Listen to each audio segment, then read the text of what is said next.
فمن دڵی تۆ بە علمانیت دەڵی کوفرە لەو لاشەوە دەڵی شەرنی هەر کەسێوتی علمانیم کافر بێ وایە زۆر چاکە برای خۆم پێغەمبەری خوا عەلەیهی سەڵات وەسەلام جارێکیان هاوڵانی پێیان فەرموو یا رسول الله اجعل لنا ذات أنواط كما لهم ذات أنواط کۆمەڵێ لە سەحابە کە حەدیث و عەهد بوون تازە لە حونەین گەڕابوونەوە نەک هەموویان وتیانەی پێغەمبەری خوا عەلەیهی سەڵات وەسەلام تۆش درەختێک بۆ ئێمە دابنێ کە خاوەن لقوپۆ و پاش شمشێرەکانمانی پێ هەڵواسین بەرەکەت بێ متفەڕق بێ ئاوە پێغەمبەر عەلەیهی سەڵات وەسەلام فەرمووی الله أكبر إنها السنن قلتم والذي نفسي بيده كما قال أصحاب موسى لموسى اجعل لنا إلها كما لهم آلهة وتي تۆ ئێوە داوای کوفرتان لە من کرد شتێکتان وت هەمان شت بوو کە بەنو ئیسرائیلیەکان بە موسایان وتیان چی اجعل لنا إلها خوایەکمان بۆ دانێ هەر وەکو چۆن ئەو قەومانەی تریش کۆمەڵی خوایان هەیە جا دیقەت دێ دوو شت برای من یەکەمیان ئەوانەی بە موسایان وت اجعل لنا إلها موسى توربوا ليان فرموي إنكم قوم تجهلون إيوة قومي شي نفهامن نيفرمو إيوة كافر بونو لدين شو ندر أما يك دوهميان پیغمبر خوا علیه الصلاة والسلام بو صحابیانی نفرمو ئێوە کافر بوون لە دین چوونە دەر ئەوەی کرد داواکەیان داوایەکی شرکی بوو داوایەکی کوفری بوو بەڵام پێی لە دین نەچوونە دەر مەبەست چییە؟ مەبەستەوەیە برای بەڕێزم قاعدەیەک زانایان لەم ئاەتە و لەو حەدیثە وەریان گرتووە ليس كل من وقع في الكفر وقع الكفر عليه شەرنی هەر کەسێک تووشی کوفر بێ پێی بڵێ کافر بۆچی؟ چونکە بۆ تەکفیرکردنی کەسێک پێویستی تەوەفوری شروط و ئینتیفائی مەوانع هەیە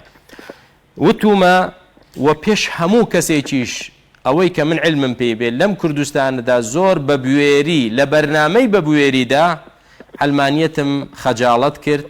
و ئیدانەی علمانیەتم کرد و عیب و عاری علمانیەتم کەشف کرد لە کەناڵی NRT لە بەرنامەی بە بوێری لە 4 حەڵقەدا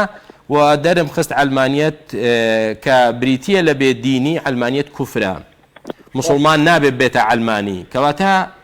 ئێمە نەتەنازولمان کردووە نەموداهەنە نەدین گۆڕین بەڵام لەولاوە کەسێک کە پێی دەوترێ علمانی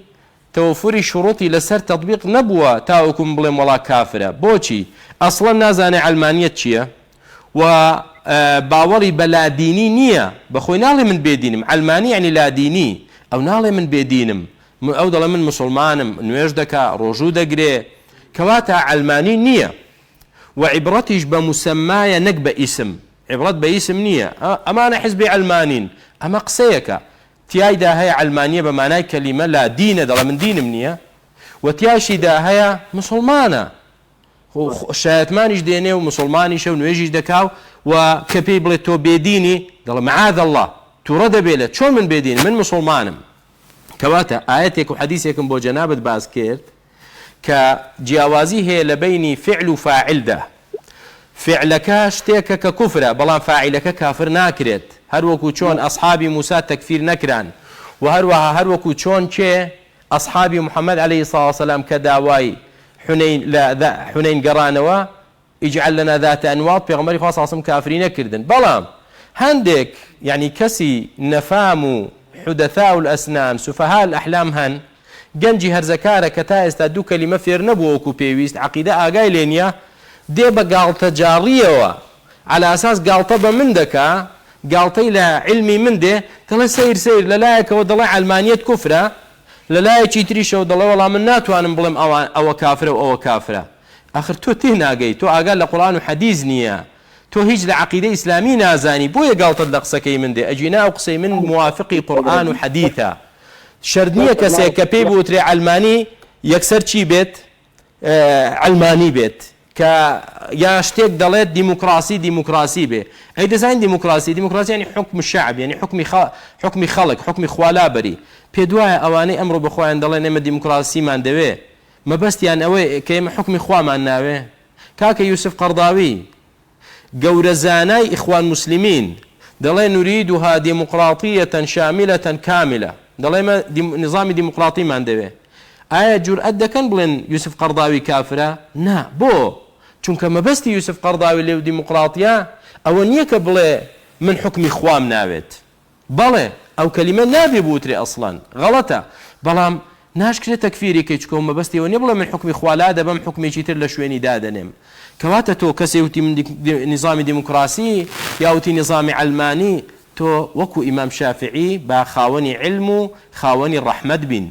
وتیان ئەی ئیمام شافعی ئایا ساحر کافرە وتی ئاوا ناکرێت سەر بڵێم بەڵێ یان نەخێر پێی دەڵم صف لەنا سحرەک پێی دەڵم سحرەکەتمان بۆ باسکە ئەگەر سحرەکەی ئیستیعانە بوو بە شەیاطین کافر دەبێ ئەگەر ئیستیعانە بە شەیاطین نەبوو ئەوە تەنها فێڵ و فێڵکردن بوو لە خەڵک ئەوە گوناهبارە و کەبیرەیە بەڵام کافر نابێ ئێمەش دەڵێن تۆ بەخۆت دەڵێ علمانی زەحمە نەبێ علمانی چییە کەوتی علمانی یعنی لادینی بەڵێ من ئەوم هەیە دەڵێن وڵات تۆ کافریت بەس وتی نا علمانی کاکە علمانی یعنی ئینسان پێکەوە ژیانی هەبێت تەعایوشێکی سلمی هەبێت با پێشکەوتنی دنیاییمان هەبێ ئەی دەڵێن کەواتە ئاژ لە خەیاڵێک واشەوان لە خەیاڵێک تۆ لەمانەی علمانیت نەگەیشتووی بۆیە شێخ الئیسلام تەیمیە زۆر بەڕەحم بوو دەیفەرموو هەندێک قسە هەیە کە خصومەکانی من دەیکەن ناحەزەکانی من دەیڵێن ئەگەر من خۆم بیڵێم پێی کافر دەبم بەڵام ئەو کافر ناکەم بۆ چکە دەزانم پێی نەگەیشتووە نایزانێ ئەگەر وەکو من دەزانم یعنی چی ئەویش بزانێ یعنی چی ئەوە کافر دەبێ بەڵام من بە کافری دانانێم بۆ چونکە ئەعذوره بجهله عذری بۆ دێنمەوە جاهلە نازانێ ئەوە یعنی چی جارێکیان پرسیارم لە بەرپرسێکی گەورە کرد باڵا هی حزبێک وتم زەحمە نەبێ وەکو علمانیەت و دیموکراسیەت و پێم ناڵێ یعنی چی والله بەرپرسی باڵا ئێوتی مامۆستا یعنی با ئێمەش میلەتێکی ئازاد بین بۆچی گەلی کورد چەوساوە بێ ئێمەش وەکو میلەتانی تر وتم یعنی ئەوە یعنی ئازادیە یعنی دیموکراسی چی طبعا ئەوە نیە مامۆستا بۆیە تێ نەگەیشتون براکەی من تۆ نابێت بڵێ وەڵا ئەمانە علمانین وەڵا برام علمانی نین لە 195 تقریبی دەڵێم یا 90 یعنی زۆری نەمەبەستم زۆری نەی علمانی نین ئەگەر پێشیان بوتری علمانی نی علمانی بە مانای لادینی نین کەواتە دەبێ وریابین بۆیە کاتێک کە من وتومە علمانیەت کوفرە بەڵێ پێش هەموو کەسێ وتومە و لە ڕاگەیانەکان ڕاستەخۆ وتومە بەڵام لەو لاشەوە من بەڕەحمم تاوەکو تەوفری شروط نەبێ ئینتیفائی مەوانع نەبێ ناچم خەڵک کافر کەم تۆ کافری و تۆ مەلعونی و تۆ بۆ جەهەنەمی ئەو شتە ناڵم پەنا بەخوای گەورە پەیامی ئێمە هیدایەتی خەڵکە دەستگرتنی خەڵکە ڕێنمایی خەڵکە نەک خەڵک ناردن بێ بۆ جەهەنەم و خەڵک تەکفیر و تەلعینیان بێت